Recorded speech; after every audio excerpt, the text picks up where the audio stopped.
સિલિન્ડરમાં blast થયો. Gas સિલિન્ડરમાં blast થતા 2 લોકો દાઝ્યા. પાંડેસરાના ગણપતનગરનો આ બનાવ છે. 2 પૈકીના એકની હાલત ગંભીર બતાવાઈ રહી છે.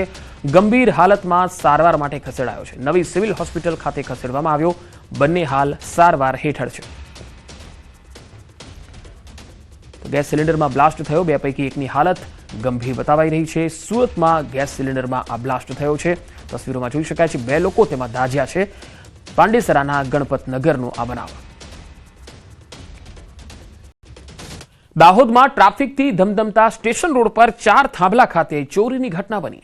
શેરડીનું રસ પીવામાં મશગુલ નિવૃત્ત ક્લાર્ક સાથે ચોરીની ઘટના બની. બાઇક પર આવેલા ગઠિયાઓએ 2.75 લાખની ચોરી કરી લીધી. બાઇકની ડિક્કીમાં મૂકેલ 2.75 લાખ રૂપિયાની ચોરી કરી ગઠિયાઓ ફરાર થઈ ગયા. આ તસવીરોમાં તમે જોઈ શકો છો. આખી ઘટના સીસીટીવીમાં કેદ થઈ છે. પોલીસે આ ફરિયાદના આધારે ચોરોની શોધખોળ હાથ ધરી છે. તો ફરી એકવાર તસવીરોમાં તમે જોઈ શકો છો. સીસીટીવીના આ દ્રશ્યો છે. નિવૃત્ત ક્લાર્ક રસ પીવામાં મશગુલ હતા અને ચોરો તેમના ડિક્કીમાં મૂકેલા પૈસા લઈને ફરાર થઈ ગયા. આ દાહોદનો બનાવ છે, જ્યાં ટ્રાફિકથી ધમધમતા વિસ્તારમાં પણ ચોરી થઈ રહી છે. 4 થાંભલા પેલું રસવાળા ખરા ને ભાઈ, એ મારા સાંધાવાડા વાળા એક મારા મિત્ર છે, સાથે જ ભણ્યા હતા. એને મને કીધું વાઘજીભાઈ આવો ને તો અહીંથી અમે જરાક રસ પીધો.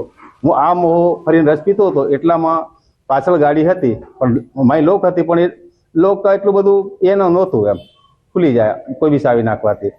ત્યાં એક વ્યક્તિ હતા કે જે પોતે બેંકમાંથી પોતાના પૈસા વિડ્રો કરી અને જે પૈસા હતા એ ભરેલી બેગને પોતાની ગાડીમાં મૂકી રસ્તા ઉપર અને નજીકમાં આવેલી શેરડીના સ્થાન ઉપર રસ પીવા માટે ગયા હતા. એ દરમિયાન કોઈ વ્યક્તિ હતા એ નજર ચૂકવી અને પૈસાની થેલી લઈ અને ફરાર થઈ ગયા હોવાની હકીકત જાણવા મળી છે. હાલમાં જેને પકડવા માટે પોલીસની અલગ ટીમો બનાવી સીસીટીવી તથા અન્ય જે બી પોલીસના સોર્સિસ છે એ મારફતે પકડવાની તજવીજ હાલમાં ચાલુમાં છે.